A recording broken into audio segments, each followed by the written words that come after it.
రామచంద్ర ప్రభువు అగస్త్య మహర్షిని ప్రశ్న వేశాడు. అసలు ఇంత అనితర సాధ్యమైనటువంటి బలపరాక్రమాలు ఎలా కలిగాయి? ఇంత బలపరాక్రమాలు కలిగినటువంటి హనుమకి తన ప్రభువు అయినటువంటి సుగ్రీవుడంటే అంత భక్తి ప్రపత్తులు కదా. అటువంటి వాడు తన ప్రభువు అయినటువంటి సుగ్రీవుడు ఆ సుగ్రీవుని యొక్క అన్నగారైనటువంటి వాలి చేత తరమబడితే భూమి చుట్టూ ప్రదక్షిణం చేశాడు తప్ప, ఆ సుగ్రీవుడితో కలిసి తిరిగాడు తప్ప వాలిని నిగ్రహించడానికి ప్రయత్నించలేదు. యథార్థానికి వాలి కన్నా రావణాసురుడి కన్నా హనుమయే బలవంతుడు అని నాకు అనిపిస్తోంది. 100 యోజనముల సముద్రాన్ని ఒక్కడే అవలీలగా లంఘనం చేశారా? ఆయన ఒక్కరే సీతాన్వేషణం చేశారా? ఎక్కడ అలసట అనేటటువంటి మాటకి తావివ్వలేదా?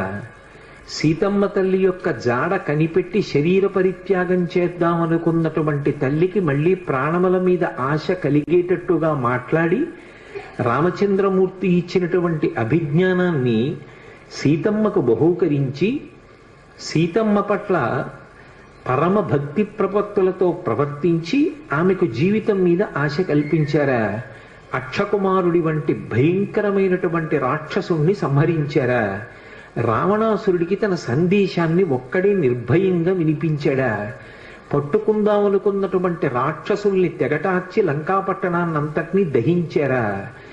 ఒక్కడే సునాయాసంగా మళ్ళీ 100 యోజనముల సముద్రాన్ని దాటి ఈవలి ఒడ్డుకు వచ్చి వానరులకు సీతమ్మ తల్లి యొక్క క్షేమవార్త నివేదించి మధువన భంజనం చేసి సుగ్రీవుడికి రామచంద్రమూర్తికి సీతమ్మ క్షేమవార్త చెప్పి మళ్ళీ సీతారాములిద్దరూ కలుసుకోవడానికి తగినటువంటి అవకాశాన్ని కల్పించారా? ఇటువంటి బలపరాక్రమాలు ఒక వ్యక్తి యందు ప్రకాశించడం సామాన్యమైనటువంటి విషయం కాదు. ఇంత గొప్ప శక్తి, ఇటువంటి తేజస్సు, ఇటువంటి దుర్నిరీక్ష్యమైనటువంటి పరాక్రమం అసలు స్వామి హనుమయందు ఎలా ప్రచోదనమయ్యాయి, ఏ కారణం చేత కలిగాయి అని రాముడు సర్వజ్ఞుడైనటువంటి అగస్త్య మహర్షిని ప్రశ్న చేశాడు. దానికి జవాబు చెప్తూ అగస్త్య మహర్షి హనుమ యొక్క ఆవిర్భావ ఘట్టాన్ని వర్ణించారు. వర్ణిస్తూ ఒక మాట చెప్తారు. అప్సర స్త్రీలలో శ్రేష్ఠురాలు పుంజకస్థల. ఆమె ఒకప్పుడు శాపవశాత్తు అంజనాదేవి అనబడేటటువంటి పేరుతో కామరూపిణి అయి, అంటే కావలసిన రూపాన్ని పొందగలిగినటువంటి శక్తితో ఈ భూమండలం మీద ఆవిర్భవించింది. సూర్యుని యొక్క కిరణముల చేత నిరంతరము బంగారు కొండగా ప్రకాశించేటటువంటి మేరు పర్వత ప్రాంతంలో పరిపాలన చేసేటటువంటి వానర నాయకుడైనటువంటి కేసరికి భార్య అయింది. ఆయనకి భార్య అయినటువంటి ఆ అంజనాదేవి యందు ఔరసపుత్రుడిగా వాయుదేవుని యొక్క కుమారుడై స్వామి హనుమ ప్రభవించారు. అందులో ఆమె తపస్సు చేయడం కోసమని అరణ్యానికి వెళ్ళింది. శాలిశూక నిభాభాసం ప్రసూతేమం తదాంజన ఫలాన్యా హర్తుకామావై నిష్క్రాంతా గహనే వనే అన్నారు మహర్షి. శాలిశూక నిభాభాసం, ఒడ్డుగింజ యొక్క చివరి భాగం ఎంత బంగారు కాంతితో మెరుస్తూ ఉంటుందో అంత బంగారు రంగుతో ప్రభవించారాయన. మన దురదృష్టం ఏమిటంటే ఎక్కడెక్కడ స్వామి హనుమని చూపించండి ఆకుపచ్చగానో నీలంగానో రంగేస్తారు. అది ఆయన రంగు కాదు అని 1కి 10 మార్లు చెప్పబడింది. పారిజాత తరుమూలవాసినం భావయామి పవమాననందనం అన్న శ్లోకంలో కూడా కాంచనాద్రికమనీయ విగ్రహం, బంగారు శిఖరం ఎలా ఉంటుందో అటువంటి రంగుతో ఆయన ప్రకాశిస్తూ ఉంటారు అని. యథార్థానికి గోస్వామి తులసీదాస్ హనుమ యొక్క అవతారమే అని చెప్తారు. అటువంటి తులసీదాస్ గారు హనుమతో ప్రత్యక్షంగా అనేక పర్యాయములు మాట్లాడారు. హనుమ యొక్క దర్శనాన్ని పొందినవారు, హనుమతో మాట్లాడినటువంటి తులసీదాస్ గారు కూడా హనుమాన్ చాలీసాకి ప్రార్థనా శ్లోకాన్ని మాత్రం సంస్కృతంలో ఇచ్చారు. ఆయన అతులిత బలధామం స్వర్ణశైలాభదేహం అన్నారు. స్వర్ణశైలాభదేహం అంటే భా అంటే కాంతి. బంగారు కొండ ఏ కాంతితో ఉంటుందో అటువంటి కాంతితో హనుమ ఉంటారు. ఇది చెప్పిన వారు, హనుమని చూసిన వారు, హనుమతో మాట్లాడిన వారు, నిరంతరము హనుమ యొక్క సహాయమును పొందినవారు, హనుమదవతారముగా కీర్తింపబడినవారు. సాక్షాత్తు తులసీదాసు గారు చెప్పిన మాట. సరే, వాల్మీకి మహర్షి వేష్టితార్జున వస్త్రం తం విద్యుత్ సంఘాత పింగళం అంటూ అనేక పర్యాయములు ఆయనని మెరుగుల పోగు ఎలా ఉంటుందో అలా ఉంటారు అని వర్ణించారు.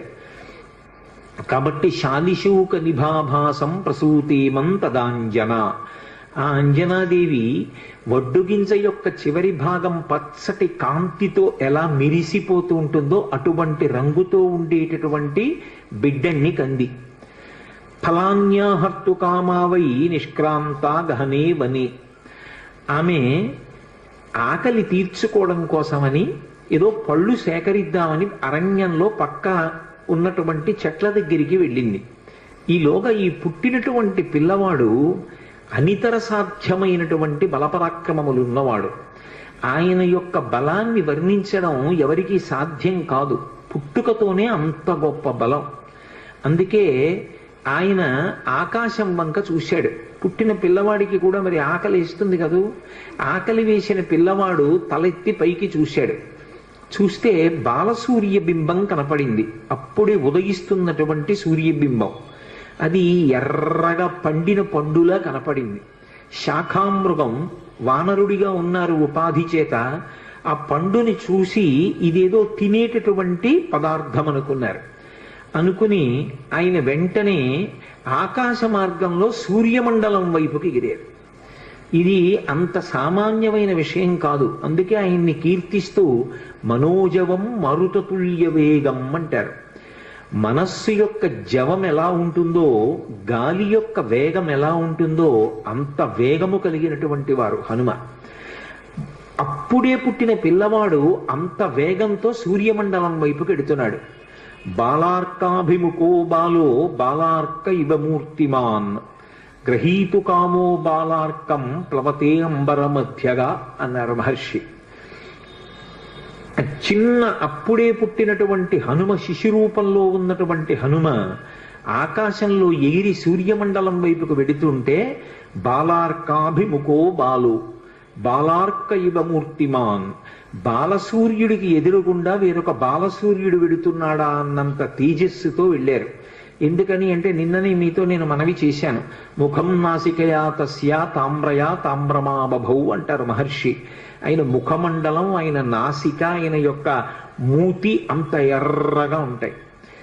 అరుణారుణ కాంతులతో ఉదయిస్తున్నటువంటి సూర్యబింబం కూడా అంతే ఎర్రగా ఉంది. ఈయన బయలుదేరి సూర్యుడి వైపుకి ప్రయాణం చేస్తున్నారు. సూర్యుడి వైపుకి పిల్లవాడు వెళ్ళిపోతున్నాడు. కన్న తల్లి అంజనాదేవి పక్కనే పళ్ళు సేకరించడానికి వెళ్ళింది. పిల్లవాడికి ప్రమాదం జరుగుతుందేమో, సూర్యుని యొక్క కాంతి తట్టుకోలేక దహింపబడతాడేమోనని వెనక తండ్రి అయినటువంటి వాయువు అనుగమించారు. ఆ అనుగమించడంలో మంచు ఎలా ఉంటుందో అటువంటి చల్లటి వాతావరణాన్ని పిల్లవాడి చుట్టూ సృష్టించారు. ఇప్పుడు ఈ పిల్లవాడు సూర్యమండలం దగ్గరికి వెళ్ళి సూర్యబింబాన్ని పట్టుకున్నాడు. అయినా సూర్యుడు దహించలేదు. నిజానికి సూర్యుడు కాల్చేయాలి. కానీ ఆయన ఒక్కసారి ఆలోచించాడు, దేవతల యొక్క కార్యాన్ని తీర్చడానికి వచ్చినటువంటి మహోత్కృష్టమూర్తి ఈ పిల్లవాడి వలన ఎదర దేవతలకు భక్తులకు ఎన్నో కార్యాలు జరగవలసి ఉన్నాయి. బాల్యచేష్టితంగా తెలిసి తెలియక ఎగిరి వచ్చి నన్ను పట్టుకున్నాడు. ఈ పిల్లవాణ్ణి నేను నా యొక్క తేజస్సు చేత దహించకూడదని ఉపసంహారం చేసి రక్షించారు. ఈలోగా అది పర్వం, గ్రహణ సమయం. సూర్యబింబాన్ని గ్రసించడం కోసమని రాహువు వచ్చాడు. ఎప్పుడైతే రాహు వచ్చాడో బాల్య చాపల్యం అని ఒకటి ఉంటుంది. పిల్లలు చూడండి, కాసేపు కమలాఫలం పట్టుకుంటారు, ఏదో పక్కన కాశ్మీర ఫలం కనపడింది అనుకోండి, దీన్ని వదిలేసి దాన్ని పట్టుకుంటారు.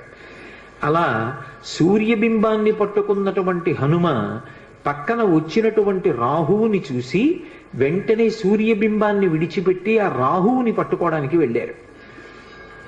ఇది చూసి రాహువు భయంతో పరుగు పరుగున ఇంద్రలోకానికి వెళ్ళాడు. ఇంద్రుడు సింహాసనం మీద కూర్చుని ఉన్నాడు. నీవు నాకు అవకాశం ఇచ్చావు, పర్వదినాలలో సూర్యచంద్రుల్ని నేను గ్రసించవచ్చు. కానీ ఇవాళ పర్వన్నాడు నేను సూర్యుణ్ణి గ్రసించడానికి వెళ్ళేసరికి నాకన్నా ముందే వేరొక పిల్లవాడు వానర రూపంలో ఉన్నటువంటి వాడు వచ్చి సూర్యబింబాన్ని గ్రసిస్తున్నాడు. కాబట్టి నువ్వు నీ మాట తప్పావన్నాడు. ఇంద్రుడు ఇది చేసినటువంటి నియమానికి వ్యతిరేకమైనటువంటి వ్యవహారం, కాబట్టి ఈ విషయాన్ని ఏదో నేను పరిష్కరిస్తాను అని వెంటనే ఐరావతాన్ని అధిరోహించాడు. అది 4 దంతములతో మదజలధారలతో ప్రకాశిస్తోంది, తెల్లటి ఏనుగు. అది ఎక్కి ఆయన సూర్యమండలం దగ్గరికి వచ్చాడు. వచ్చేటప్పటికి పిల్లవాడు రాహు పారిపోవడం చూసి మళ్ళీ వచ్చి సూర్యబింబాన్ని పట్టుకుంటున్నాడు. ఎంతలో రావాలి దేవతలు, ఈలోగా దేవేంద్రుడు వచ్చాడు. ఈ పిల్లవాడు వెనక్కి తిరిగి చూశాడు, తెల్లటి ఏనుగు కనపడింది ఐరావతం. ఇదేదో ఈ పండు బాగుంది, దీన్ని పట్టుకుందామని విడిచిపెట్టేసి ఆ సూర్యబింబాన్ని గబగబా వెళ్ళి ఐరావతాన్ని పట్టుకున్నాడు. ఉపేక్షించకూడదు అని తన వజ్రం తీసి ఆ పిల్లవాడి మీదకి ప్రయోగం చేశారు దేవేంద్రుడు. అది వచ్చి ఆయన ఎడమ దవడకి తగిలింది. తగిలితే ఎడమ దవడ విరిగిపోయి ఒక్కసారి సూర్యమండలం నుంచి కింద పడిపోయారు. కింద పడిపోయి ఓ పర్వత శిఖరం మీద పడి కింద పడిపోయారు అచేతనులై. ఆ ఎడమ దవడ విరిగిపోయింది కాబట్టి ఆయనకి హనుమ అని పేరు వచ్చింది. ఇందులో మీరు ఒక విషయాన్ని గమనించవలసి ఉంటుంది. అసలు సాధారణంగా అలా శరీరంలో ఏదైనా అవయవం విరిగిపోతే ఆ విరిగిపోయిన అవయవం పేరు మీదుగా పేరు పెట్టరు. ఎందుకంటే అది అంత శుభప్రదమైనటువంటి విషయం ఏం కాదు. కానీ లోకంలో అన్నిటికీ మినహాయింపులు ఉంటాయి.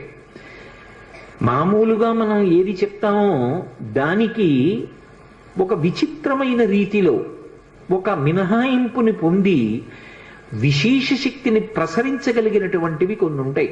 ఉదాహరణకి ఒక విగ్రహం భిన్నమైందనుకోండి, ఆ భిన్నమైనటువంటి విగ్రహాన్ని ఇంకా పూజించరు, ఆ విగ్రహాన్ని తీసేసి నీటిలో కలిపేస్తారు. మరి విశాఖపట్నంలో కనక మహాలక్ష్మి అమ్మవారు ఒక చెయ్యి తెగిపోయి ఉంటుంది అమ్మవారికి. మరి ఆవిడ ఎంత అనుగ్రహమూర్తి. అసలు ఈ మార్గశీర్ష మాసంలో విశాఖపట్నంలో కనక మహాలక్ష్మి అమ్మవారి యొక్క దేవస్థానం ఇసకేస్తే రాలదు, అంతటి అనుగ్రహప్రదాయిని. ఆ తల్లి పాదముల దగ్గరికి వెళ్ళి నమస్కరించాలి తప్ప ఆవిడ అనుగ్రహించలేనటువంటి విషయం లేదు. ఈ మధ్య కాకినాడలో నాకు అత్యంత ప్రాణ సమానమైనటువంటి మిత్రుడు, అతన్ని గుండె ఆపరేషన్ చేయడానికి థియేటర్లోకి తీసుకెళ్లారు అని చెప్పి డాక్టర్ గారు నాకు నా ఫోన్కి మెసేజ్ పెడితే, ఆయన్ని రక్షించుకోవడం నా చేతిలో ఉంటుందా? ఆ పరదేవత రక్షించాలి. పసుపు నీళ్లతో కనకమహాలక్ష్మి అమ్మవారికి అభిషేకం చేశా సమయంలో. తిరిగి వచ్చాను, శుభవార్త విన్నాను. ఆ తల్లి గొప్ప అనుగ్రహప్రదాయిని. ఆ తల్లి ఏమి ఇవ్వలేదు, ఏదైనా ఇస్తుంది. బిక్కవోల్లో విఘ్నేశ్వరుడి యొక్క మూర్తిని చూడండి, భిన్నమైంది. కానీ ఆయన ఎంతటి అనుగ్రహప్రదాత. అసలు నిజానికి విఘ్నేశ్వరుడి యొక్క దంతం భిన్నదంతం. ఆయన ఎంతటి అనుగ్రహప్రదాత. సామాన్య సిద్ధాంతాలకి మినహాయింపులు. అలాగే హనుమ పేరు కూడా వచ్చింది. కాదు, ఇందులో ఒక గొప్ప తత్వం, ఒకటి రహస్యం దాగి ఉంది. విద్యారణ్య స్వాముల వారు శృంగగిరి పీఠాన్ని అధివసించారు. అపరశంకర భగవత్పాదులు అని పిలుస్తారు ఆయన్ని. అంతటి మహాపురుషులు. అసలు విద్యారణ్య స్వామి వారి యొక్క జీవితం గురించి వింటుంటే పరమాశ్చర్యకరంగా ఉంటుంది. వారు సాక్షాత్ శ్రీ మహాలక్ష్మి యొక్క అనుగ్రహాన్ని పొంది, ఒకప్పుడు శంకరులు ఒక పేద బ్రాహ్మడి కొరకు కనకధారని ఎలా కురిపించారో అలా కనకధారని పొందారు. పొంది తాను సన్యసించి ఆ బంగారాన్ని తాను వినియోగించుకోకూడదు కాబట్టి సనాతన ధర్మ పరిరక్షణ కొరకు విజయనగర సామ్రాజ్య స్థాపన చేశారు. అందుకే ఇప్పటికీ శృంగగిరి పీఠాధిపతుల యొక్క బిరుదావళి పలికితే విజయనగర సామ్రాజ్య ప్రతిష్టాపనాచార్య అని పిలుస్తూ ఉంటారు. అంతటి మహాపురుషుడు. ఆ శృంగగిరి పీఠాన్ని అధివసించినటువంటి వాళ్ళల్లో మహానుభావుడైనటువంటి విద్యారణ్య స్వామి. అటువంటి విద్యారణ్య స్వామి వారు వేదానికంతటికీ భాష్యాన్ని ఇచ్చారు. ఇస్తున్నప్పుడు దానికి సంబంధించి ఒక విషయాన్ని తెలియచేశారు. అసలు వేదం పలకాలన్నా, వేద మంత్రాల్ని పలకాలన్నా, ఒక ఘనపాఠి కావాలి అన్నా, వాగ్దేవి యొక్క అనుగ్రహాన్ని పొంది ఒక విషయం మీద స్పష్టంగా చెప్పగలిగినటువంటి రీతిలో ప్రవచనం చెయ్యాలి అన్నా, భగవంతుని యొక్క అనుగ్రహము ఎక్కడ ఉంచబడుతుంది అంటే దవడల యందు ఉంచబడుతుంది అని. దవడలు అంతటి దైవదత్తములై అటువంటి బలాన్ని కలిగినవైతే తప్ప, ఆ తేజస్సును నిలబెట్టుకోగలిగినవైతే తప్ప ఒక ఘనపాఠి అయి ఆ వేదమంత్రాన్ని అలా చదవడం సాధ్యం కాదు. వాగ్దేవి అనుగ్రహాన్ని నిలబెట్టుకుని వాక్య నిర్మాణం చేసి విషయం సభలో ఉన్న వారికి అర్థమయ్యేటట్టుగా మాట్లాడగలిగిన ప్రజ్ఞ నిలబడదు అని. దవడ అంత గొప్పదిగా విద్యారణ్యుల చేత వర్ణింపబడింది. అటువంటి దవడ హనుమ విషయంలో పేరుకి కారణమైంది. ఇంద్రుడు వజ్రాయుధం పెట్టి కొడితే ఒకవైపు దవడ మాత్రమే విరిగింది. అంటే ఆయన దవడలు ఎంత శక్తివంతమైనవో ఆలోచించండి. అవి శక్తివంతమైనవి అని నేను అన్నప్పుడు కేవలము బాహ్యంలో బలమైనవి అని నా ఉద్దేశ్యం కాదు. ఆయన మాట్లాడే మాటలు అంత శక్తివంతములై ఉంటాయి. ఆయన యొక్క అనుగ్రహము అంత విశేషంగా ఉంటుంది. అందుకే మీరు శ్రీరామాయణాన్ని పరిశీలిస్తే రామచంద్రమూర్తి అంతటి వాడి చేత వాగ్వైభవానికి కితాబులందుకున్న వ్యక్తి స్వామి హనుమ. అంతటి మహానుభావుడు. అందుకే ఎడమ దవడ విరిగింది కాబట్టి, విరిగిన హనువు కలిగిన వారు కాబట్టి హనుమ అని పిలిచారు. అంజనాదేవి యొక్క కుమారుడు కనుక ఆంజనేయుడు అని పిలిచారు. వాయువు యొక్క కుమారుడు కనుక వాయుపుత్రుడు పవనసూతి అని పిలిచారు. వానరుల యొక్క నాయకుడు కనుక వానరాధీశుడు అని పిలిచారు. అనేకమైన పేర్లతో ఆయన కీర్తింపబడ్డారు. అటువంటి హనుమ యొక్క ఎడమ దవడ విరిగిపోగానే వాయువు 2 చేతులతో పిల్లవాణ్ణి పట్టుకుని పర్వత గుహలోకి వెళ్ళిపోయాడు. వెళ్ళిపోయి పసిపిల్లవాడు, ఏమీ తెలియనివాడు, యుక్తాయుక్త విచక్షణ లేనివాడు, పరిపక్వత లేనివాడు, అటువంటి పిల్లవాడు తెలిసో తెలియకో సూర్యమండలం వైపుకి వెళ్ళినంత మాత్రం చేత భవిష్యత్తులో అందరికీ పనికొచ్చేవాడు అని సూర్య భగవానుడు ఉపేక్షించిన ఇంద్రుడు మాత్రం ముందు వెనకలు ఆలోచించకుండా వజ్రాయుధం పెట్టి నా కుమారుణ్ణి కొట్టాడు. కాబట్టి నాకు ఆగ్రహం కలిగింది అని ఆయన సమస్త భూతములయందు కూడా తన యొక్క చలనాన్ని నిలుపుదల చేశాడు. అంటే సమస్త ప్రాణులయందు కూడా వాయువు లోపల తిరుగుతూ ఉంటుంది. ఏదో ఊపిరి తీసి విడిచిపెట్టడమే కాదు, ఒక్కసారి ఊపిరి తీస్తే అది 10 వాయువులుగా విడిపోతుంది. ప్రాణ అపాన వ్యాన ఉదాన సమాన నాగ కూర్మ కృకర ధనంజయ దేవదత్తములు అని ఈ 10 పేర్లతో విడిపోయినటువంటి వాయువులో ఒక వాయువు ఈ శరీరం అంతా కూడా కదలడానికి, వంగడానికి, సంధిబంధములు నిలబడడానికి కారణమవుతుంది. దాని చేతనే శరీరము వంగుతుంది అని వేదాంత శాస్త్రం. కాబట్టి ఇప్పుడు ఆయన లోపల తిరగడం మానేశాడు, బయట తిరగడం మానేశాడు. ఇప్పుడు ఏమైంది? కాష్టభూతాన్ని జిజ్ఞిరే అన్నారు మహర్షి. కాష్టము అంటే కొయ్య. ప్రాణం పోయిన వ్యక్తి చూడండి, అప్పుడే చచ్చిపోయిన వ్యక్తి చెయ్యిలే అన్నారనుకోండి కదులుతుంది. కాసేపు అయిపోయింది అనుకోండి, కొంతసేపు అయిపోయిన తర్వాత కాష్టభూతం అయిపోతాడు. అంటే కొయ్య ఎలా అయిపోతుందో అలా అయిపోతాడు. ఓ కర్రని ఇట్నుంచి పట్టుకుని పైకెత్తితే మొత్తం కర్ర లేచినట్టు, శరీరం కాలు పట్టుకు పైకెత్తితే మొత్తం శరీరం పైకి లేచిపోతుంది. కారణం వాయు ప్రసరణం ఆగిపోతుంది అని శాస్త్రం. కాబట్టి కాష్టభూతాన్ని జిజ్ఞిరే, ఎవరు ఎలా ఉన్నారో అలాగే బిగిసిపోయారు. ఇప్పుడు దానివల్ల ఏమైంది అన్నారు, ధర్మచక్రం నిలబడిపోయింది. ఇది ఈ దేశం యొక్క గొప్పతనం. ఏదైనా ఆగచ్చు, ధర్మచక్రం ఆగకూడదు. ఆ ధర్మచక్రం తిరుగుతూనే ఉండాలి. ధర్మచక్రం తిరగడానికి ప్రతివాడు తన ధర్మాన్ని తాను పాటించాలి. ఎందువల్ల ఆగిపోయింది అన్నారు, స్వాహాకారము, వషట్కారము, స్వాధ్యాయము ఆగిపోయి. స్వాధ్యాయము అంటే వేదం చదువుకోవడం. వేదం గురువుగారు చెప్పాలన్నా, శిష్యుడు పలకాలన్నా దవడలు కదలాలి. దవడలు కదలకుండా ఆగిపోయాయి సమస్త ప్రాణులకు. ఎందువల్ల? హనుమ యొక్క దవడ విరిగింది, అందరి దవడలు ఆగిపోయాయి. ఆగిపోతే స్వాధ్యాయం ఆగిపోయింది. అసలు వేదం చెప్పేవాడు చెప్పడానికి అవకాశం లేదు, వేదం నేర్చుకునేవాడు పలకడానికి అవకాశం లేదు. వషట్కారం ఆగిపోయింది. వషట్కారం అంటే దేవతలకు హవిస్సు ఇస్తారు, వేదమంత్రాలు చెప్తూ హవిస్సుని అగ్నిహోత్రంలో ఇస్తారు. అలా ఇవ్వాలి అంటే మంత్రం చెప్పాలి. మంత్రం చెప్పాలంటే దవడలు కదలాలి. స్వాహ అన్న దగ్గరికి వచ్చేటప్పటికి ఆ హవిస్సు సృక్కు స్రవంతో ఇవ్వాలి అంటే చేతులు కదలాలి. ఇప్పుడు అలా కదలకపోతే హవిస్సు అగ్నిహోత్రంలో పడకపోతే దేవతలకు అన్నం దొరకదు. కాబట్టి ఇప్పుడు ధర్మచక్రం అంతా నిలబడిపోయింది. సంధ్యావందనం ఎలా చేస్తారు? సూర్యాస్తమయం అవుతోంది. మీరు సంధ్యావందనం చెయ్యాలంటే ఉద్ధరణి పట్టుకుని ఇలా చేతిలో వేసుకుని ఓం కేశవాయ స్వాహ అని పుచ్చుకోవాలా? ఎలా పుచ్చుకోవడం? చేతులు కదలకపోతే. ఎవరి ధర్మం వాళ్ళు పాటించడానికి అవకాశం లేదు, ఆగిపోయింది ధర్మచక్రం. ఒక్క వానర శిశువుకి కలిగినటువంటి ఆపదకి సమస్తమైనటువంటి దేవతలు ప్రాణులు తల్లడిల్లిపోయారు. అందరూ కలిసి దేవతలు పరుగు పరుగున సృష్టికర్త అయిన చతుర్ముఖ బ్రహ్మగారి దగ్గరికి వెళ్ళారు. దిక్పాలులలో ఒకడైనటువంటి వాయువు యొక్క ఆగ్రహం చేత ఇవాళ ప్రాణులలో వాయు సంచారం లేదు. వాయు సంచారం లేని కారణం చేత అనేక ఉపద్రవములు సంభవించాయి. నిజంగా ఋషి ప్రోక్తమైనటువంటి విషయాలు చదువుతుంటే ఎంత గొప్పగా వర్ణిస్తారా అనిపిస్తుంది. వాళ్ళు ఒక మాట అన్నారు, ఏమిటి వాయువు యొక్క శక్తి అంటే, నమస్తే వాయు త్వమేవ ప్రత్యక్షం బ్రహ్మాసి అని మనం ఆయన్ని స్తోత్రం చేస్తూ ఉంటాం.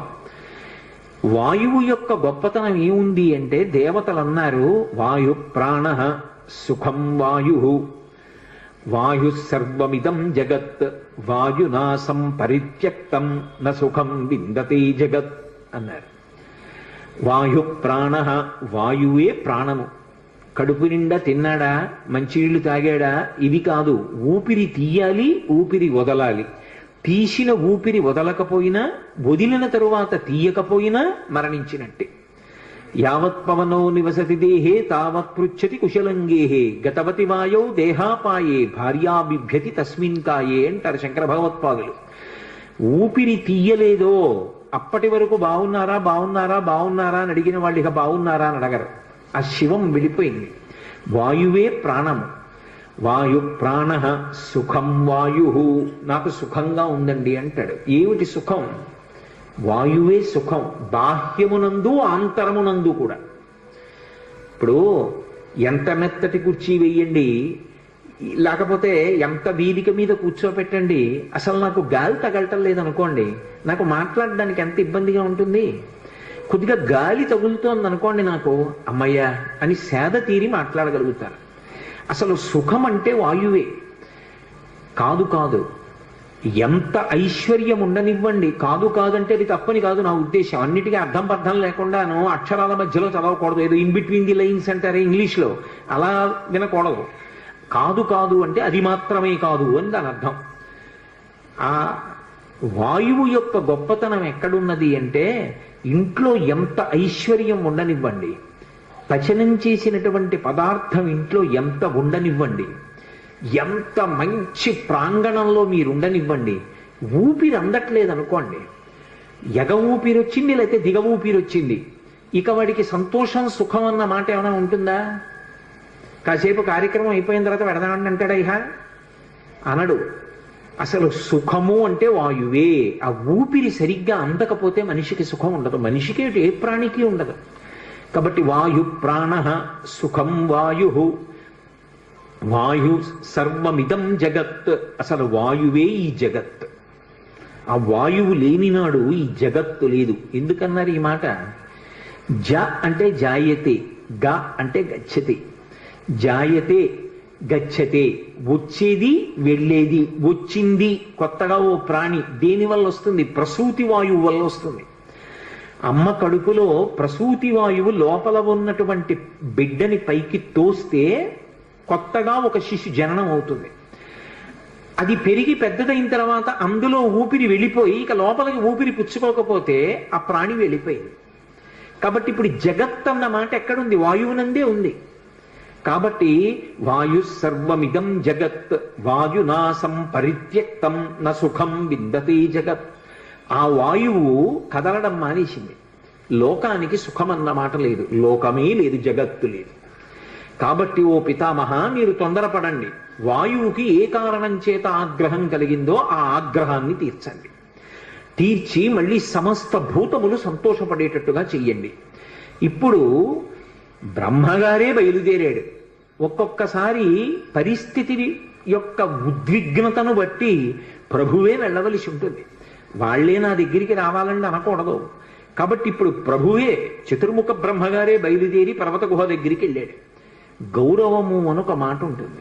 ఎంత గౌరవంగా ఉంటుందంటే ఒక కావ్యాన్ని ఒక పురాణాన్ని మీరు పరిశీలిస్తే అంత మర్యాదగా ఉంటుంది. కోపం వేరు, కానీ యుక్తాయుక్త విచక్షణ వేరు.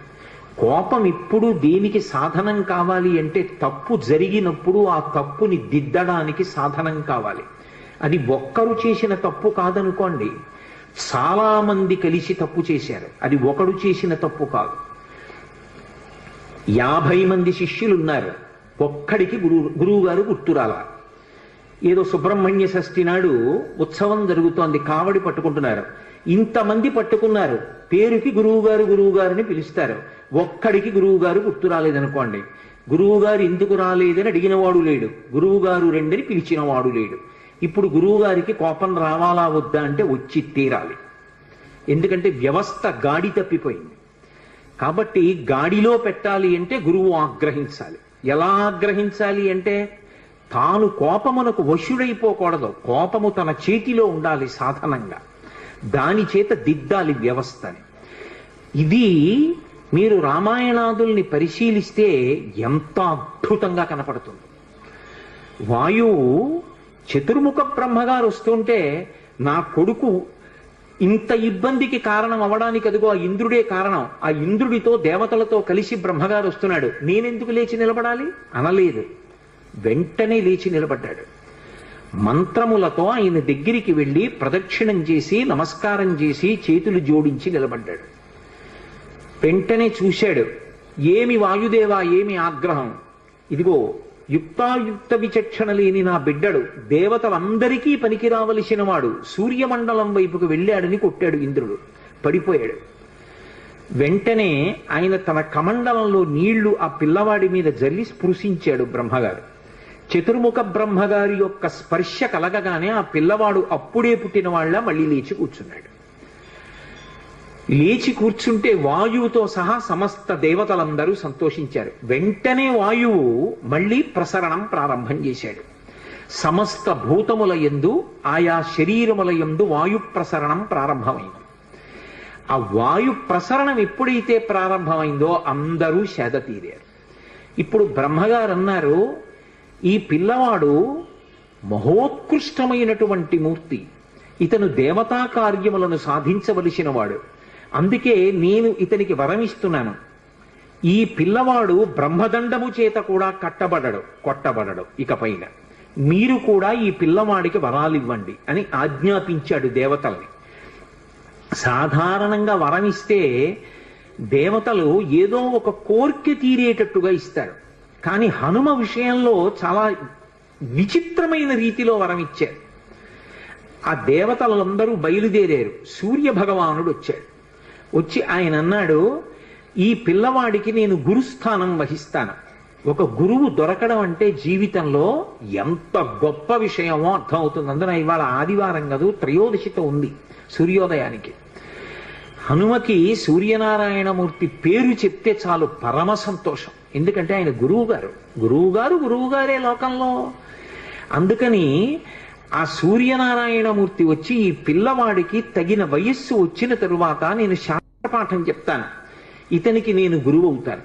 ఇంకంతకన్నా లోకంలో కావలసింది ఏముంటుందండి? అసలు తగిన గురువు లభించడం కన్నా అదృష్టం ఉంటుందా? సూర్యుడే వచ్చి గురువు అవుతానన్నాడు. కానీ అది తర్వాత ఎంత చమత్కారానికి దారి తీసిందో మీరు పరిశీలించవలసి ఉంటుంది. దేవేంద్రుడు వచ్చాడు, ఒక విచిత్రమైన కోరిక కోరాడు. ఈ పిల్లవాడిని నేను వజ్రాయుధం పెట్టి కొట్టాను, కొడితే కేవలం ఇతని ఎడమ దవడ ఒక్కటి విరిగింది. ఈ విషయం లోకానికి ఎంతటికీ తెలియడం కోసం వజ్రాయుధం పెట్టి కొడితే విరిగినటువంటి ఎడమ దవడ కలిగిన వాడు కాబట్టి హనుమా అని పిలవబడాలి. ఈ పిల్లవాడు ఇక పైన నా వజ్రాయుధము చేత ఎన్నడూ కొట్టబడడు. నా వజ్రాయుధం ఈ పిల్లవాడిని ఏమీ చెయ్యలేదు. వెంటనే యమధర్మరాజు గారు వచ్చాడు. ఆయన అన్నాడు, లోకంలో ఏ ప్రాణులైనా సరే నేను వేసినటువంటి యమపాశముల చేత శరీరాన్ని విడిచిపెట్టేస్తారు, జీవుడు ఉత్క్రమణం అవుతాడు. కానీ ఈ పిల్లవాడు యమపాశముల చేత కట్టబడడు. నా యొక్క అనుగ్రహం లేకపోతే రోగములు వస్తాయి, రోగముల చేత బాధపడతారు జనులు. కానీ ఈ పిల్లవాడి శరీరానికి ఎప్పుడు రోగం రాదు. ఏ రోగం లేకుండా ఎప్పుడు పరమ సంతోషంతో ఆనందంగా జీవనం చేస్తాడు. యమధర్మరాజు గారు వరం ఇచ్చాడు. వెంటనే వరుణుడు బయలుదేరి వచ్చాడు. ఆయన అన్నాడు, 10 లక్షల సంవత్సరముల తర్వాత కూడా నా వరుణపాశముల చేత ఈ పిల్లవాడు బంధింపబడడు. ఈ పిల్లవాడు నీటిలో మునిగిపోయినా ప్రమాదము జరగదు. నీటి యందు పిల్లవాడికి ప్రమాదము జరగకుండా వరుణపాశముల చేత కట్టబడడు అని నేను వరమిస్తున్నానన్నాడు. కుబేరుడు బయలుదేరి వచ్చాడు. వచ్చి ఆయన అన్నాడు, ఆయనకి ఒక కన్ను పచ్చగా ఉంటుంది, పచ్చటి కన్ను పెట్టుకుని ఉంటాడు కుబేరుడు. సరే, ఆ వృత్తాంతం అంతా వేరనుకోండి. కాబట్టి ఆ కుబేరుడు అన్నాడు, నా కుబేరుని యొక్క దండము చేత, యక్షుల చేత ఈ పిల్లవాడు కట్టబడడం, నా శక్తి ఈ పిల్లవాడిని కట్టడానికి సరిపోదు అన్నాడు. పరమశివుడు వచ్చాడు, నా త్రిశూలము చేత కాని, నా సంబంధమైన ఏ అస్త్రము చేత కాని ఈ పిల్లవాడు కట్టబడడం. విశ్వకర్మ వచ్చాడు. ఆయన అన్నాడు, సమస్తమైనటువంటి అస్త్రములు నా చేత నిర్మింపబడ్డాయి, శస్త్రములు నా చేత నిర్మింపబడ్డాయి. శస్త్రములు అంటే బాహ్యంలో చేత్తో పట్టుకుని కొట్టడానికి, పొడవడానికి పనికొస్తాయి. శూలం, గద, కత్తి, డాలు, ఢమరుకం, ఇలాంటి డాలు వంటివి. ఇటువంటి శస్త్రములు ఏవి కూడా ఇతని యందు పనిచేయవు. అంతేకాదు, ఏ అస్త్రాన్ని ప్రయోగించినా కూడా ఈ పిల్లవాడు అస్త్రము చేత కట్టబడడు. ధనుర్వేదంలో ఉన్న ఏ అస్త్రం ప్రయోగించండి, అది రౌద్రాస్త్రం, ఐంద్రాస్త్రం, వారుణాస్త్రం, ఏ అస్త్రమైనా సరే ఈ పిల్లవాడు అస్త్రముల చేత కట్టబడడం. ఇప్పుడు సృష్టిలో ఆయన అంతటి బలపరాక్రమములు కలిగిన వాడు వేరొకడున్నాడా ఎక్కడైనా? ఇక లేడు. అంతటి బలపరాక్రమములు కలిగిన వాడు ఎవరి చేత కట్టబడనివాడు. ఇంత శక్తి కోరుకుంటే కూడా బ్రహ్మగారు ఒక్కడికి కూడా ఇవ్వలేదు. అలాంటిది శాసనం చేసి దేవతలందరి చేత ఇప్పించారు. ఇప్పుడు ఇంత శక్తివంతుడయ్యాడు ఆ పిల్లవాడు. దేవతలందరూ అంతర్ధానం అయిపోయారు. వాయువు పిల్లవాడిని తీసుకెళ్లి తల్లి అంజనాదేవికి అప్పచెప్పి తాను వెళ్ళిపోయాడు. ఈ పిల్లవాడు మున్యాశ్రమాల్లో పెరిగి పెద్దవాడు అవుతున్నాడు. అపారమైనటువంటి బలం, అపారమైనటువంటి తేజస్సు. ఇప్పుడు ఆ పిల్లవాడు ఏం చెయ్యాలి అంటే, బాల్యచేష్టితముల చేత ఏం చెయ్యాలో తెలియక ఆ మున్యాశ్రమాల్లో ఆరవేసుకున్నటువంటి మడిబట్టలు, నారచీరలు అన్నీ చింపేస్తుండేవాడు. అక్కడ ఉన్నటువంటి సృక్కులు, స్రువాలు మొదలైన వాటిని విరిచేస్తుండేవాడు. అక్కడ పెట్టినటువంటి మంగళ ద్రవ్యాలు, పేలాల పాత్రలు, ధాన్యం, ఆవు పాలు, పెరుగు, నెయ్యి, లాజలు, పేలాలు ఇలాంటివి కనపడితే ఆ పాత్రలన్నీ ఛిద్రం చేసేవాడు. యజ్ఞకుండాల్ని తిరగతోసేసేవాడు. ఇవన్నీ చూసి అంగిరసుని యొక్క వంశంలో వచ్చినటువంటి వాళ్ళు, భృగు వంశంలో వచ్చినటువంటి వాళ్ళు కొంతమంది మునులు ఆ పిల్లవాణ్ణి చూసి శేపురేనం రఘుశ్రేష్ఠ నాతి క్రుద్ధాతి మన్యవహ అన్నారు. ఎక్కువ కోపం పెట్టుకుని కాదు మనసులో వాళ్ళు శాపం ఇచ్చింది, వాళ్ళు ఏదో కోపంతో ఇవ్వలేదు. ఈ పిల్లవాడిని తల్లరి చేస్తున్నాడు. చేస్తుంటే ఎప్పుడైనా ఎవరికైనా కోపం వచ్చి చటుక్కున ఏదైనా ఇబ్బంది కలిగితే అలా కలగకూడదంటే ఈ పిల్లవాడికి తన బలం తనకి తెలియకుండా ఉండాలి. ఉంటే అల్లరి చేయడు అని ఈ పిల్లవాడిని వేరొకరు స్తోత్రము చేసే వరకు, అతని బలము అతనికి జ్ఞాపకం చేసే వరకు ఈయన బలము ఈయనకు జ్ఞాపకము ఉండకుండుగాక అని శపించారు. ఎలా? శేపురేనం రఘుశ్రేష్ఠ నాతి క్రుద్ధాతి మన్యవః యథాతే స్మర్యతే కీర్తి తథాతే వర్ధతే బలం. మళ్ళీ ఎప్పుడు ఈయన్ని స్తోత్రం చేస్తారో, ఈయనకి ఇచ్చినటువంటి శాపాన్ని చెప్తారో, ఎప్పుడు ఈయన బలాన్ని ఈయనకి జ్ఞాపకం చేస్తారో అప్పుడు ఆయన బలం ఆయనకి వచ్చేస్తుంది. అగస్త్యుడు ఉత్తరకాండలో రామచంద్రమూర్తితో మాట్లాడుతున్నాడు. మళ్ళీ వెనక్కి రండి. అడిగాడు కదూ రామచంద్రమూర్తి, మరి హనుమ యొక్క ప్రభువైనటువంటి సుగ్రీవుడి అన్నగారైన వాలి చేత తరమబడుతూ భూమండలమంతా తిరుగుతున్నా వాలి కన్నా, రావణాసురుడి కన్నా బలవంతుడైనటువంటి హనుమ వాలిని ఎందుకు నిగ్రహించలేదు? ఇది రామచంద్రమూర్తి ప్రశ్న. దానికి అగస్త్య మహర్షి జవాబు చెప్పి అన్నారు, తెలియదు హనుమకి తన బలం తనకి తెలియదు కాబట్టి నేను వాలిని నిగ్రహించగలను అని తెలియక సుగ్రీవుడు పారిపోతుంటే ఆయన వెంట తాను కూడా పారిపోయాడు తప్ప తాను రక్షించే ప్రయత్నం చెయ్యలేదు. కానీ ఎప్పుడు మళ్ళీ తెలిసింది హనుమకి తన బలం తనకి అంటే సుందరకాండ ప్రారంభంలో, కిష్కింధకాండ చిట్ట చివర్లో సముద్రాన్ని దాటవలసి వచ్చినప్పుడు వానరములన్నీ వెళ్ళి ఆ సముద్రపు ఒడ్డున కూర్చున్నాయి. దక్షిణ తీరంలో లంకకి చేరాలి, ఉత్తర తీరంలో కూర్చుని ఉన్నారు వానరులందరూ. కొన్ని లక్షల వానరములు కూర్చుని ఉన్నాయి. ఎదురుగుండా 100 యోజనముల సముద్రం కనపడుతోంది. నేను దాటగలనన్నవాడు మాత్రం కనపడలేదు. 10 యోజనములు, 20 యోజనములు, 30 యోజనములు, 90 యోజనములు వెడతానన్నవాడే తప్ప 100 యోజనములు దాటి వెళ్ళగలనన్నవాడు లేడు. యువరాజు అంగదుడు లేచి అన్నాడు, నేను 100 యోజనముల సముద్రాన్ని గడచి వెళ్ళగలను, కానీ మళ్ళీ తిరిగి రాగలనో లేనో నమ్మకం లేదన్నాడు. కాబట్టి ఇప్పుడు 100 యోజనముల సముద్రాన్ని దాటి ఆవలి ఒడ్డుకి కాంచనలంకలో ప్రవేశించి మళ్ళీ క్షేమంగా తిరిగి రాగలిగినటువంటి జవసత్వములున్నవాడు లేడు. అందరూ చతికిలబడి కూర్చున్నారు. తన బలం తనకి జ్ఞాపకం లేదు కాబట్టి హనుమ కూడా కూర్చున్నారు. అప్పుడు జాంబవంతుడు లేచాడు. జాంబవంతుడు చతుర్ముఖ బ్రహ్మగారు ఆవలిస్తే వచ్చినవాడు. అందుకని ఆయనది దీర్ఘాయుష్మంతుడు. అందుకే మీకు ద్వాపర యుగంలో కూడా కనపడతాడు. ద్వాపర యుగంలో కూడా వినాయక చవితి వ్రతకల్పంలో శ్రీకృష్ణ భగవానుడితో యుద్ధం చేస్తాడు. ఆ జాంబవంతుడు లేచి ఒక మాట అన్నాడు, నాయనా హనుమా, నీ బలాన్ని నువ్వు మరిచిపోయావు, నీ బలం నీకు జ్ఞాపకం లేదు. ఒకానొకప్పుడు శ్రీ మహావిష్ణువు వామనమూర్తిగా వచ్చి బలిచక్రవర్తి దగ్గర 3 అడుగులు దానం అడిగారు. ఇచ్చాను, నీకు కావలసిన భూమిని తీసుకో, కొలుచుకో అన్నాడు బలిచక్రవర్తి. వెంటనే ఆ చిన్న పిల్లవాడిగా వచ్చినటువంటి వామనమూర్తి తన యొక్క పాదముల చేత 3 అడుగుల భూమిని కొలవడం కోసమని ఒక పాదంతో ఈ భూమిని అంతటినీ కొలిచాడు, ఒక పాదంతో ఆకాశాన్నంతటినీ కొలిచాడు. 3వ అడుగు ఎక్కడ పెట్టను అన్నాడు. అప్పుడు ఇంతంతైవటుడు ఇంతయై మరియు తానింతై అభోవీధిపై అంతైతో మండలగ్రమన కల్లంతై ప్రభారాశిపై అంతై చంద్రునకంతయై ధ్రువునిపై అంతై మహర్వాటిపై అంతై సత్యపదోన్నతుండగుచు బ్రహ్మాండాంత సంవర్ధి.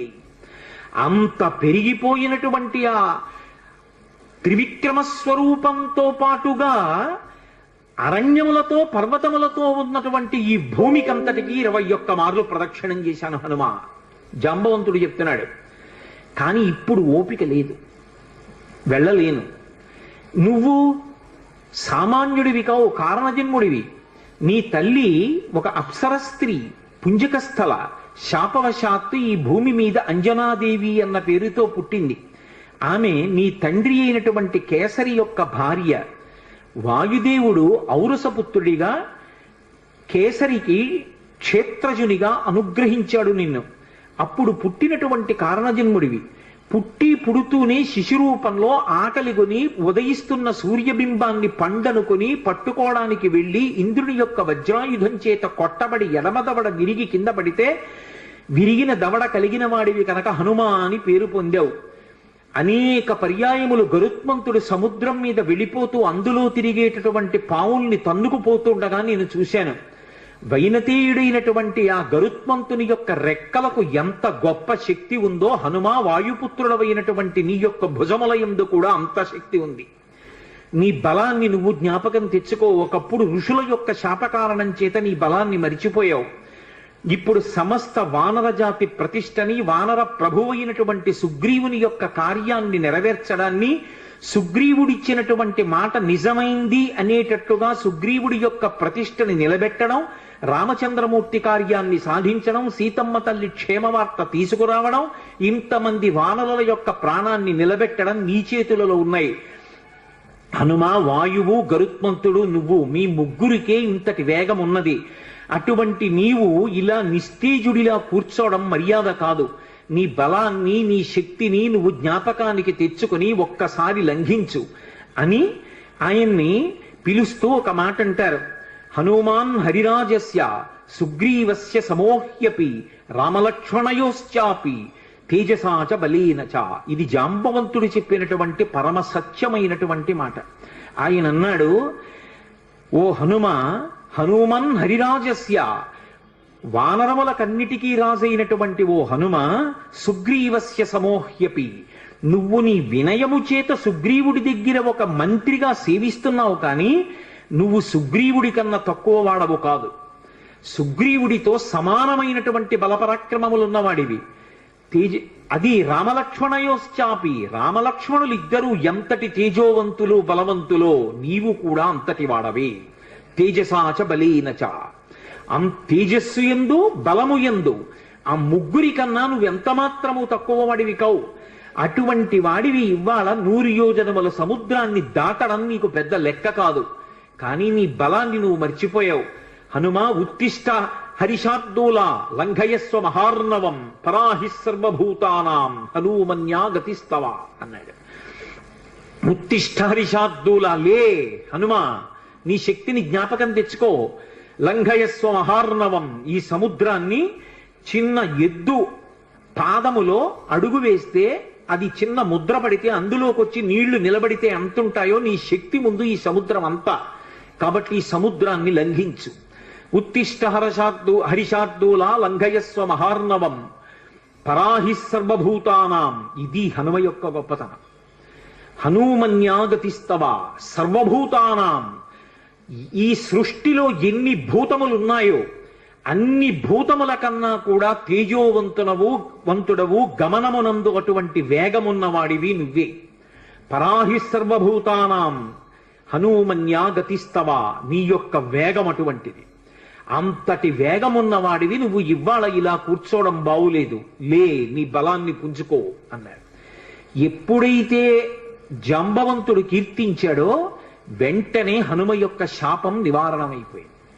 ఇప్పటికీ తెలియక ఓ మాట అంటుంటారు, మనం ఆయన బలం ఆయనకి జ్ఞాపకం చేయాలండి అని. మనం జ్ఞాపకం చేయక్కర్లేదు, ఎప్పుడో ఆయన శాపం తీరిపోయింది. తీరిపోయి తన బలం తాను జ్ఞాపకానికి తెచ్చుకున్నారు కాబట్టే వెంటనే ప్రతిజ్ఞ చేశారు. లేచి నిలబడి, ఇక్కడి నుంచి నేను కాని సముద్ర లంఘనాన్ని ప్రారంభం చేస్తే నేను నా పాదములతో భూమిని దట్టించినప్పుడు ఈ భూమి ఊంచుకోలేదు. అందుకే మహేంద్రగిరి మీద నిలబడి అక్కడి నుంచి బయలుదేరి వెడతాను. నాకిప్పుడు ఎంత సంతోషంగా ఉందంటే, అపారమైనటువంటి వేగము కలిగినటువంటి బంగారు రెక్కలు అల్లారుస్తూ ప్రయాణించేటటువంటి గరుత్మంతుడు సముద్రం మీద తీవ్రమైన వేగంతో వెడుతూ పావుల్ని తన్నుకుపోతుంటే ఏకకాలంలో ఆ గరుత్మంతుడి చుట్టూ కొన్ని 100 పర్యాయములు ప్రదక్షిణం ఆచరించగలను. సముద్రానికి ఉత్తర తీరంలో నిలబడి వంగి ఉత్తర తీరాన్ని నా చేతితో స్పృశించగలను. గోష్పరీకృతవారాసిం మచకీకృత రక్షసం రామాయణ మహామాలా రత్నం వందే అనిలాత్మజం. ఎద్దు పాదంలో నీరు నిలబడితే దాటడం ఎంత అవలీలగా దాటగలరో అంత అవలీలగా దాటగలను. ఈ పర్వతములతో నదులతో సముద్రంతో శోభిస్తున్నటువంటి ఈ భూమండలాన్నంతటినీ తిరగవేసి సముద్రంలో కలిపేయగలను. పర్వతాలనన్నిటినీ కూడా నా తొడల వేగంతో చూర్ణం చెయ్యగలను. ఆకాశాన్ని ఒరుసుకుంటున్నాడా అన్నట్టుగా ఆకాశ మార్గంలో ఈ సముద్రాన్ని దాటి ఆవలి ఒడ్డుకు చేరగలను. ఇప్పుడే బయలుదేరుతానని మహానుభావుడు బయలుదేరారు. అలా జాంబవంతుడు చేసినటువంటి ప్రార్థన చేత, ఆయన చేసినటువంటి స్తోత్రం చేత హనుమ యొక్క శాపము ఎన్నడో నివారణమైపోయింది. అటువంటి హనుమ సూర్యనారాయణమూర్తి ఇచ్చినటువంటి అనుగ్రహం మేరకు సూర్య భగవానుడికి శిష్యుడయ్యాడు. లోకంలో ఎందరో శిష్యులుంటారు. గురువుగారి దగ్గర పాఠం నేర్చుకున్న వాళ్ళు, శాస్త్రం చదువుకున్న వాళ్ళు. కానీ అందరు శిష్యులు ఒకెత్తు, హనుమ ఒక్కరూ ఒకెత్తు. హనుమ వంటి శిష్యుడు లోకంలో ఉండరు. ఎందుచేత అంటే లోకంలో ఎక్కడైనా గురువు పాఠం చెప్పాలి అంటే తాను స్థిరంగా కూర్చుని శిష్యుల్ని కూర్చోబెట్టుకుని పాఠం చెప్తారు. అథవా గురువుగారు అటు ఇటు నడుస్తూ పాఠం చెప్పడం విన్నాం. గురువుగారు మధ్యలో తెర కట్టుకుని శిష్యులకు పాఠం చెప్పడం విన్నాం పతంజలి చరిత్రలో. కానీ సూర్యుడు హనుమకి పాఠం చెప్పడానికి ఆగకూడదు. ఎందుకంటే కాలగమనం ఆగిపోతుంది కాబట్టి ఆయన ఉదయాద్రి మీద బయలుదేరి అస్తాద్రికి వెళ్ళిపోయే పర్యంతము ఆయనతో పాటుగా ప్రయాణిస్తూ పాఠం వినాలి. ఆయన పోని ప్రయాణించేటప్పుడు చంద్రుళ్ళ సుధాకిరణుడై ఏం చల్లగా ఉండడు. నిమిషానికి ఆయన తేజస్సుని పుంజేసుకుంటాడు. మధ్యాహ్న కాలం అయ్యేటప్పటికే మార్తాండ బింబంగా ఉంటాడు. దుర్నిరీక్షమైనటువంటి ప్రకాశంతో ఉంటాడు. అటువంటి సూర్యనారాయణమూర్తి దగ్గర కూర్చుని పాఠం వినడం ఎలా సాధ్యం? పోని గురువుగారు పాఠం చెప్తుంటే ఆయన నేర్చుకున్నది వ్యాకరణం. పైగా వ్యాకరణం నేర్చుకోవాలి అంటే కేవలం విని నేర్చుకోవడం కుదరదు, పుస్తకం చేతితో పట్టుకోవాలి. పట్టుకుని గురువు గారికి పక్కన నిలబడి ఇలా చెవి పెట్టి గురువు గారితో సమానంగా కూర్చోవడం కానీ గురువు గారితో సమానంగా నిలబడడం కానీ చేసి పాఠం నేర్చుకోకూడదు. గురువు గారికి పోని గురువు గారు వస్తుంటే కొంచెం ముందుకు వెడుతూ ఇలా చెవి పెట్టి విందామంటే గురువు గారికి పృష్ఠభాగం చూపించకూడదు. గురువు గారికి ముందుకు నిలబడి పాఠం వినాలి. గురువు గారికి ఎదురుగుండా నిలబడదామంటే నిరాధారమైన ఆకాశ మార్గంలో సూర్యనారాయణమూర్తి యొక్క రథం వెళ్ళిపోతుంటుంది. దుర్నిరీక్షమైన తేజస్సు క్షణ క్షణానికి పుంజేసుకుని మీదకొస్తాడు. అంత వేగంతో సూర్యుడు వస్తే అంత వేగంతో వెనక్కి నడవాలి. వెనక్కి నడుస్తూ చేతిలో శాస్త్రం పట్టుకుని శాస్త్రం వంక చూస్తూ గురువుగారి ముఖం వంక చూస్తూ గురువుగారు చెప్పిన మాటలు వింటూ శ్రద్ధతో చదువుకుంటూ నేర్చుకుంటూ వెనక్కి నడవాలి. నడిచి గురువుగారు అష్టాద్రికి చేరుకునేటప్పటికీ శిష్యుడు అష్టాద్రికి చేరుకుని ఆ రోజు పాఠం పూర్తి చెయ్యాలి. ఎవరైనా వెళ్ళగలరా? సూర్యుడి దగ్గర పాఠం నేర్చుకోగలరా? మహానుభావుడైనటువంటి స్వామి హనుమ నేర్చుకున్నాడు. అందుకే సూర్యనారాయణమూర్తికి తన శిష్యుడైనటువంటి హనుమ పేరు చెప్తే ఎంత సంతోషం! ఇటువంటి శిష్యుడు ఎక్కడ దొరుకుతాడని. శిష్యుడి పేరు చెప్తే గురువు పులకించిపోవాలి. దేని చేత అంటే శిష్యుడి యొక్క నడవడి చేత. శిష్యుడి నడవడి చూసి గురువు ఛీ అనే రోజు తెచ్చుకోకూడదు. అంతకన్నా అసహ్యకరమైన విషయం లోకంలో ఎక్కడుంటుంది? కాబట్టి ఆ హనుమ యొక్క వినయం, ఆ హనుమ యొక్క నడవడి చూసి గురువు అయినటువంటి సూర్యనారాయణమూర్తి పరవశించిపోయేవాడు. విచిత్రం ఏమిటంటే హనుమకి గురువు సూర్యనారాయణమూర్తి, ఆ సూర్య వంశంలో ప్రభవించినటువంటి వాడు రామచంద్రమూర్తి. రామచంద్రమూర్తికి గురువు వశిష్ఠుడు. రామచంద్రమూర్తికి గురువు వశిష్ఠుడైతే రామచంద్రమూర్తి స్వామి హనుమకి సమస్తం. యథార్థానికి స్వామి హనుమకి తల్లి రాముడే, తండ్రి రాముడే, గురువు రాముడే, దైవం రాముడే, అన్నీ రాముడే. అసలు శాస్త్రంలో ఒక సీతారామాంజనేయ సంవాదం అని ఒక విషయం చెప్తారు. రామతారక మంత్రోపదేశం హనుమకి ఎవరు చేశారు అంటే సీతమ్మ చేసింది అంటారు. హనుమకి వేదాంత జ్ఞానం నేర్పిన వారెవరు అంటే రామచంద్రమూర్తి. రాముడు గురువు హనుమకి. సూర్యుడి దగ్గర వ్యాకరణ పాఠం అంతా నేర్చుకున్నాడు. కానీ ఆ వినయానికి సూర్యుడు పొంగిపోతాడు. నాకు ఇప్పటికీ తిరుపతి వెళితే ఆ పద్మావతి అమ్మవారి దేవస్థానానికి వెళ్ళి జగదంబని సేవించి వచ్చిన తర్వాత పద్మ సరోవరం ఎదురుగుండా సూర్యనారాయణమూర్తి ఉంటారు. రెండు చేతుల్లో ఇలా కమలాలు పట్టుకుని ఆయన దగ్గరికి వెళ్ళి ప్రదక్షిణం చేసి కూర్చోగానే నాకు మొట్టమొదట జ్ఞాపకం వచ్చేవారు ఎవరంటే హనుమ. ఎందుకంటే ఈ గురువు గారు ఎంత మురిసిపోతూ ఉంటారో ఆయన్ని శిష్యుడిని తలుచుకుని. అది కదా శిష్యుడంటే. శిష్యుడి పేరు చెప్పేటప్పటికీ గురువు పరవశించిపోవాలి. గురువు సదా నా శిష్యుడు రక్షింపబడుగాక అని మనసులో అంత సంతోషంతో ప్రార్థన చేసేటట్టుగా శిష్యుడి యొక్క నడవడి ఉండాలి. అందుకే ఆ సూర్యనారాయణమూర్తి దగ్గర వ్యాకరణం నేర్చుకున్నారు. వేదాంతాన్ని రామచంద్రమూర్తి దగ్గర నేర్చుకున్నారు హనుమ.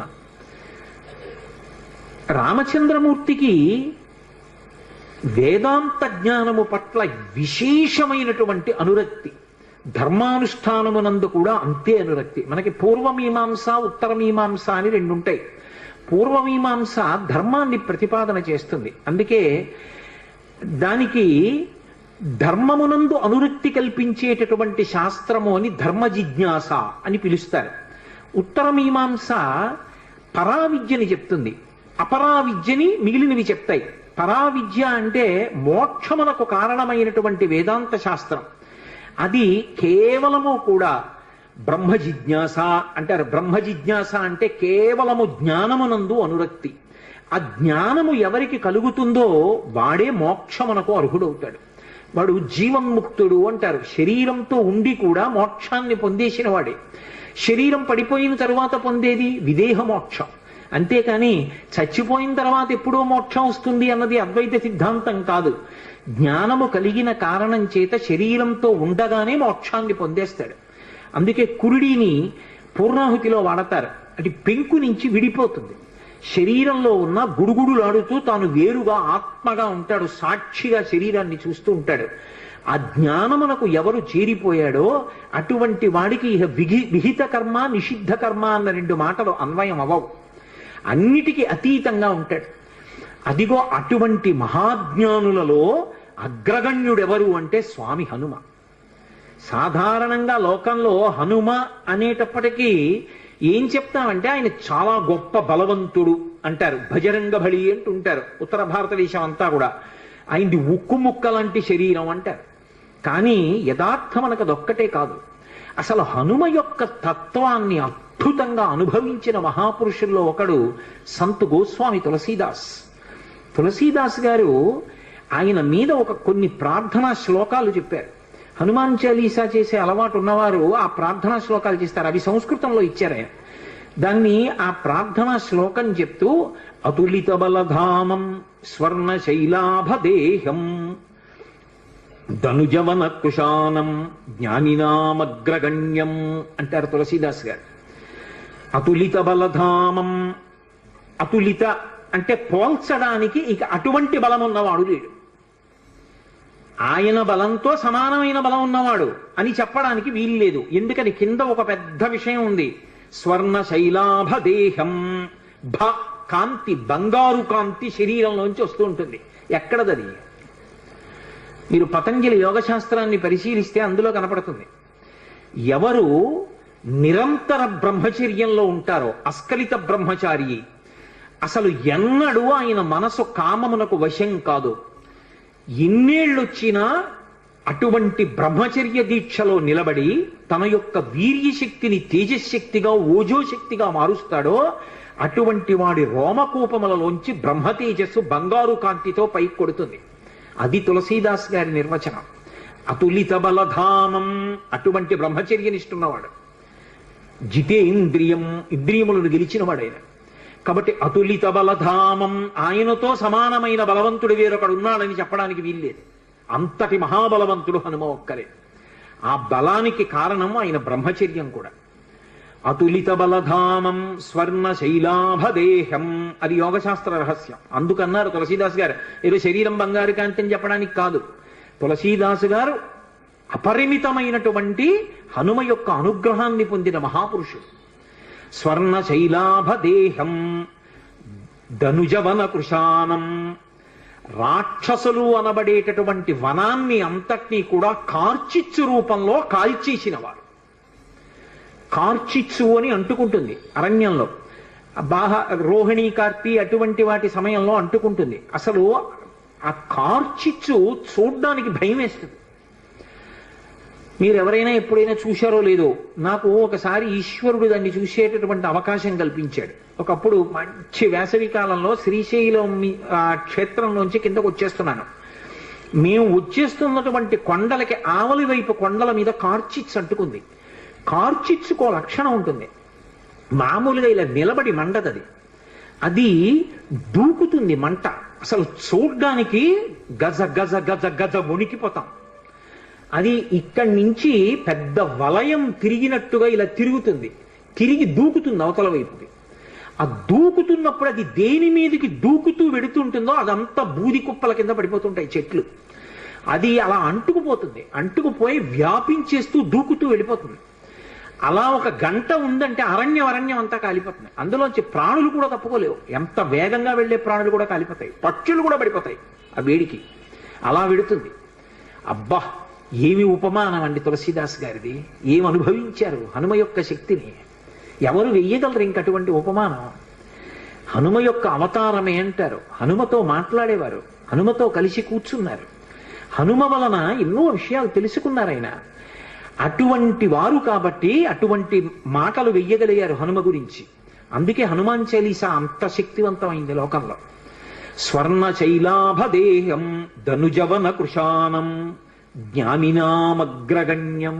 ఇది తులసీదాస్ గారి ప్రార్థన. ఇప్పుడు నేను తులసీదాస్ గారి ప్రార్థన అంతా చెప్పి వ్యాఖ్యానం చేయడం అంటే అయ్యే పని యథార్థానికి? ఏదో పైకి తేల్చేస్తున్నాను కానీ ఎప్పుడైనా నాతో పరమేశ్వరుడు హనుమాన్ చాలీసాకి వ్యాఖ్యానం చేస్తే అప్పుడు ఇందులో. కాబట్టి జ్ఞానినామగ్రగణ్యం, జ్ఞానుల యందు అగ్రగణ్యుడు. మామూలు వాడు కాదాయన, జ్ఞానుల యందు అగ్రగణ్యమైనటువంటి వాడు. ఎక్కడది ఈ విషయాలన్నీ తులసీదాస్ గారు ఎట్నుంచి కలుపుతున్నారు? నేను ఇందాక మీతో మనవి చేశానే ధర్మ జిజ్ఞాస బ్రహ్మ జిజ్ఞాస అని ఉంటాయి అని. ధర్మ జిజ్ఞాస రాముడు అరణ్యవాసంలోనూ రాజ్య పరిపాలనలోనూ నిరూపణం చేశాడు. ఆయన ఎక్కడ నేర్చుకున్నాడు ఈ బ్రహ్మ జిజ్ఞాస? యోగవాసిష్టం అని ఓ గ్రంథం ఉంది, అద్వైత సిద్ధాంతానికి ఆయుపట్టు. వశిష్ఠుడు గురువై అద్వైత రహస్యములను, అసలది జ్ఞానవాసిష్టము అంటారు. అటువంటి జ్ఞానాన్నంతటినీ వశిష్ఠుడు రామచంద్రమూర్తికి ప్రబోధం చేశాడు. అప్పుడు విన్నాడు, అనుభవంలోకి తెచ్చుకున్నాడు. మీరు ఎప్పుడైనా అటువంటి మూర్తిని చూశారో లేదో నాకు తెలియదు. నాకు జ్ఞాపకం ఉంటే నేను ఈ 5 రోజుల్లో మీకు ఆ మూర్తిని తీసుకొచ్చి చూపిస్తాను. ఒక అద్భుతమైన ప్రార్థనా శ్లోకం ఉంటుంది. రాముడు రాజ్య పరిపాలకుడిగా కాదు, గురువుగా కూర్చుంటే ఎలా కూర్చుంటాడో. వైదేహీ సహితం సురద్రుమతలే హైమే మహామంటపే మధ్యే పుష్పకమాసనే మణిమయే వీరాసనే సుస్థితం అగ్రే వాచయతి ప్రభంజనసుతే తత్వం మునిభ్యః పరం వ్యాఖ్యాంతం భరతాదిభిః పరివృతం రామం భజే శ్యామలం అని. ఇందులో ఒక పెద్ద చమత్కారం ఉంది. హనుమ పాఠం నేర్చుకోవడం అంటే ఎన్ని విచిత్రాలు జరిగాయి అనుకుంటున్నారు? రాముడు ఎక్కడ నేర్చుకున్నాడు అసలు ఈ చెప్తున్న పాఠాన్ని? వశిష్ఠుడి దగ్గర నేర్చుకున్నాడు. వశిష్ఠుడు ఎవరు? శ్రీమన్నారాయణుని యొక్క శిష్యుడు. ఎందుకని? మీరు అద్వైత గురు పరంపర చెప్పారనుకోండి, నారాయణం పద్మభువం వశిష్టం శక్తించ తత్పుత్ర పరాశరంచ వ్యాసం శుకం గౌడపాదం మహాంతం అని గోవింద పాదంచ తధాస్య శిష్యాం అని చెప్తాం. ఆ తర్వాత శంకర భగవత్పాదులు వారి యొక్క శిష్యులు, ఆ పరంపర అంతా వస్తుంది. అందులో నారాయణం మొట్టమొదటి గురువు శ్రీమన్నారాయణుడు. నారాయణుని తర్వాత వచ్చిన గురువు పద్మభువం. అంటే నారాయణుని తర్వాత అంటే ఇంకో ఉద్దేశ్యంతో కాదు, నారాయణుని యొక్క గురుత్వమును అందుకుని గురువుగా ప్రకాశించిన వాడు బ్రహ్మగారు. బ్రహ్మగారి స్థానంలోకి మళ్ళీ బ్రహ్మగారిలా గురువు స్థానంలో కూర్చుని ప్రబోధం చేసిన వాడు వశిష్ఠుడు. ఇప్పుడు వశిష్ఠుడికి గురువెవరు? బ్రహ్మగారు. బ్రహ్మగారికి గురువెవరు? నారాయణుడు. కాబట్టి ఇప్పుడు వశిష్ఠుడికి నారాయణుడు ఏమవుతాడు? పరమగురువు అవుతాడు. గురువు గారి గురువు పరమగురువు కదా. ఇప్పుడు మా గురువు గారు ఉన్నారు, మా గురువు గారికి గురువు గారు నాకు పరమగురువు గారు అవుతారు. అలా వశిష్ఠుడికి నారాయణుడు ఏమవుతాడు? పరమగురువు అవుతాడు. అందుకే నారాయణుడి పేరు చెప్తే వశిష్ఠుడు ఏం చెయ్యాలి?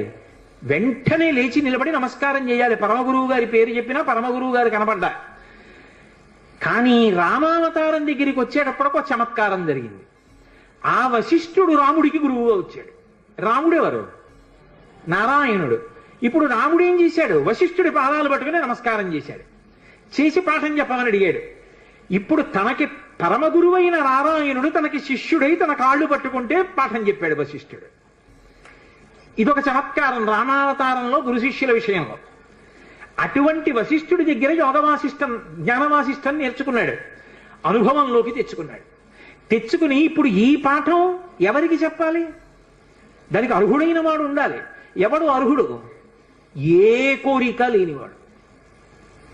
ఏ కోరిక లేకపోవడం అంత తేలిక మార్గం అనుకోకండి. ఏ కోరిక అడగడానికి లేకపోవడం అంటే అది గురువుగా